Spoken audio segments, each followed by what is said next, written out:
Isekai is a genre of fantasy anime where a character travels from the world they know to an unfamiliar one. Typically, Isekai series will place a person in a magical realm of fantasy and/or terror, though occasionally it happens in reverse.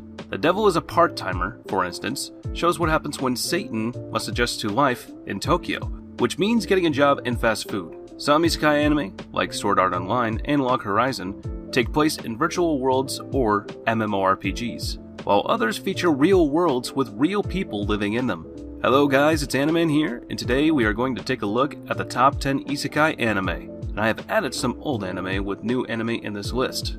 So before we start, be sure to subscribe to our channel, and press on that bell icon, and set us all to be notified about our latest videos.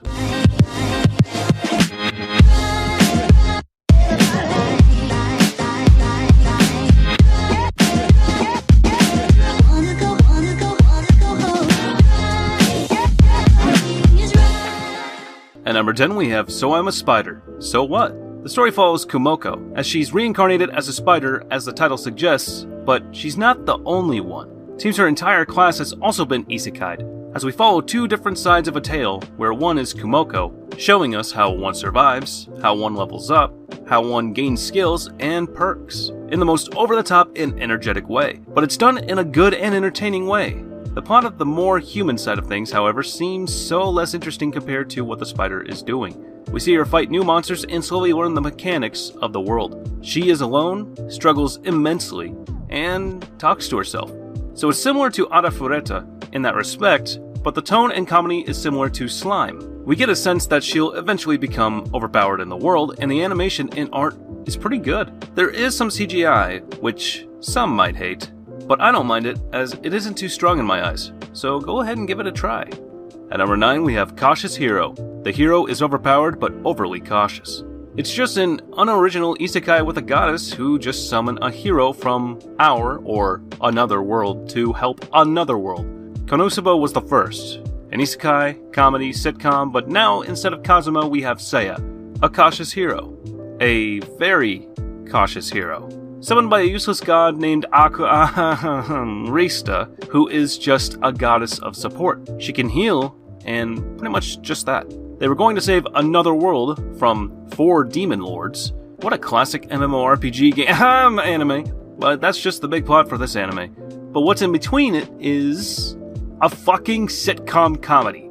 If you were going to watch the show for a super serious action fantasy show like The Rising of the Shield Hero, yes, from the title the main character was actually overpowered, but not that much from the middle point. I am not going to spoil anything. In summary, this is an unoriginal piece, but is actually very good at trying to be an original isekai comedy sitcom show like Konosuba, and it's definitely worth the watch. At number 8 we have Now and Then, Here and There. If you've watched pretty much every underrated anime, then you've likely come across this title. Now and Then Here and There is about how Shu, an average schoolboy, is trapped in the world of Hollywood, where the entire world is practically a desert, and children like him are forced into Hamdo's, the main villain's army. Compared to the majority of what we listed, Now and Then Here and There is a rather dark isekai anime for numerous reasons we wish to avoid due to spoilers. What makes this anime a worthy addition and a strong recommendation is how Shu does his best to handle his dire situation and stay optimistic in this dystopian world where there's no more water. Instead of using a gun, he prefers to use a wooden sword, not only due to his background in kendo, but as a symbol of sticking to his principles and how he refuses to kill anyone. In addition to Shu's story, we are also given the story of Sarah, whose story is just too difficult to get into, not because of spoilers, but just how disturbing it gets. Through Shu and Sarah's stories, you see how gender roles are used in a world of war, and why these characters can have certain mentalities. People like to say that males have privileges in regards to why they can be optimistic, and we have to admit that this anime does a great job of supporting that argument, and why we recommend you watch it. At number 7 we have The Vision of Escaflowne. Kanzaki Hitomi was just an ordinary girl with an interest in fortune-telling when one night, a strange boy named Van suddenly appeared in the sky alongside a ferocious dragon. Thanks to a premonition Hitomi had, Van eventually slays the beast, but a pillar of light appears engulfing them both. When the light dissipates, Hitomi finds herself trapped in the far-off world of Gaia, with the Earth looming in the distance. Hitomi then realizes that Van is a prince of the kingdom of Finalia, which later falls under attack by the evil Empire.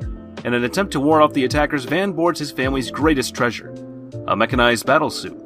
Unfortunately, Kingdom of Finalia is destroyed in the ensuing battle, leaving Van and Hitomi no choice but to flee. After that, Van and Hitomi try their hand at fighting back against the evil Empire. The plot is good, and the art?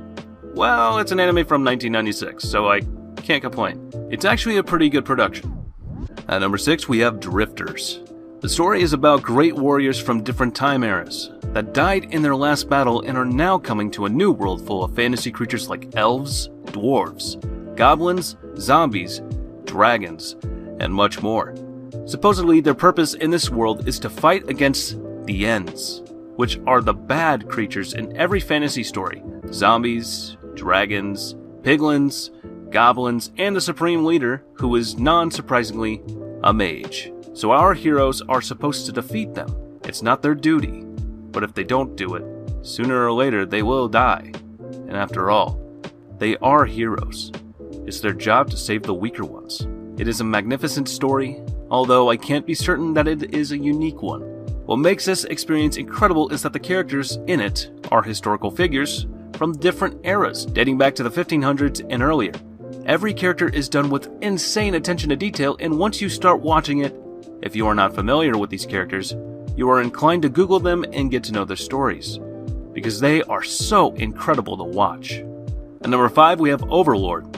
A hardcore gamer who spent his time playing a video game is sad that it's shutting down, and friends aren't there to be with him on its final moments. He is the leader of a top guild, and only people who can join are those who have a job outside the game. Seriously, a top guild whose requirements are to have a job in reality? So the gamer gets trapped in his game and doesn't even try to figure out why he is stuck. The target for anime like this are otakus that play MMOs, or have no girlfriends because they can project themselves as momanga, and having a harem. Being very powerful and your comrades respecting you, and lastly, enemies fearing you. I would recommend this to those who like Sword Art Online and The Irregular at Magic High School, because they are both fanfiction and wish fulfillment. At number 4, we have the Saga of Tanya the Evil. It's not very often that an anime comes out that has its main protagonist be the villain, and does it so well. Overlord is a popular show that explores this idea, and the Saga of Tanya the Evil would be a highly recommended one for those who enjoy certain aspects of it. It follows Tanya, a Japanese salaryman reincarnated into a female child soldier, in a reality where magic coexists alongside an alternate timeline of World War I. The twist is that she fights for the Germanian Empire, and behaves far differently than a stereotypical heroine. Youjo Senkai was a pretty interesting show. It successfully presents an uncommon perspective in anime where the main character is borderline villainous. I personally found it very entertaining, and would recommend it to you. After all, who doesn't like a good bad guy? At number 3, we have The Boy and the Beast. We have a tale of how Ren, an orphan who chooses to live homeless in the alleys of Tokyo's trendy Shibuya district. After following some suspicious figures to another alley, he finds himself in an alternate world of what resembles feudal Japan with animals acting like humans. There, he finds himself becoming a disciple and adopted son of Kamatetsu, a bear that's also a master of martial arts. For the next 8 years, Ren lives and trains with Kamatetsu and becomes an accomplished martial artist despite being a human. Due to the circumstances surrounding Ren's predicament, unlike other characters from the other anime we listed, for the longest time he doesn't care about going home. He has found meaning in his life with Kamatetsu, and you see how much of a positive influence their relationship has on each other. Through taking Ren as a disciple, Kamatetsu learns the value of friendship, and it motivates him to become a better person. Through Kamatetsu, Ren finds that parental figure he was looking for. Nevertheless, I was touched by the actions of the characters towards the end. Overall, it wasn't an outstanding story, but definitely a good one. At number 2, we have Mushoku Tensei, Jobless Reincarnation. This is where it shines the most, dropping us in with our main character Rudius, as he meets his end from the dreaded Truck-kun. After trying to save some people from being hit by it, that is, of course, after being forced out of his home, being a loner, and basically a lazy person, you assume the worst about him, but he's mainly just been dealt with a bad hand, from shitty events at school, which has caused him to be who he is. But doing this act has somehow landed him reborn in a new world, to 2 lovely and amazing parents, both being super caring and fun in their own ways.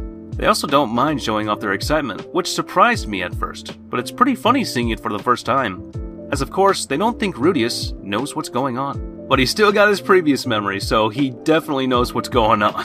The story follows Rudius as he gets more used to this new world he's in, but also developing himself as well, from the forced bad person he is due to his past to what he becomes later, along with discovering the world that is now presented to us. I loved Mushoku Tensei. I understand why they call it the pioneer of the Isekai genre.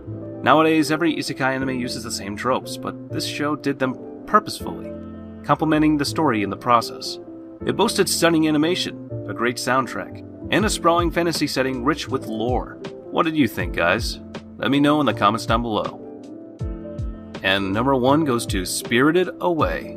When I first saw the movie, I didn't see what the big deal was. Alright, so a girl gets whisked away to a fantasy world. We've heard this whole Alice in Wonderland story before. And unlike many other movies, there's no dramatic love story or epic battles and action scenes to keep you at the edge of your seat.